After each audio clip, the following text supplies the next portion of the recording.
सर्वांना माझा नमस्कार. माझे नाव प्रांजली राजू खेडकर. मी इयत्ता 8वीत. आज मी तुम्हाला प्रजासत्ताक दिनाच्या निमित्ताने भ्रष्टाचार या विषयावर जे काही 2 शब्द सांगणार आहे ते तुम्ही शांतपणे ऐकावे अशी मी नम्र विनंती करते.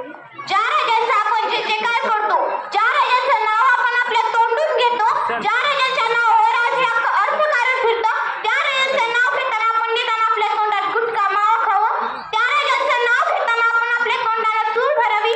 नेमका कुठला संस्कार फिरतोय आज आपल्या मात्री? मित्रांनो, व्यसन आणि फॅशन करून तुम्हाला मिळतं तरी काय? व्यसन आणि फॅशन करून तुम्हाला मिळतं तरी काय? चुकीच्या गोष्टींमध्ये घालू नका तुमचा पाय.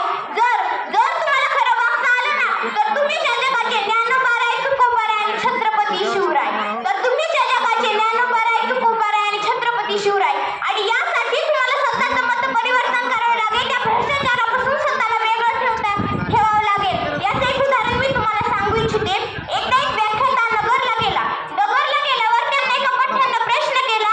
तो म्हणाला, दादा, तुम्ही प्रत्येक भाषणात सांगता की दारू बाद असते. मला एका शब्दात कुठून सांगा दारू बाद असते? मी आजपासून सोडली.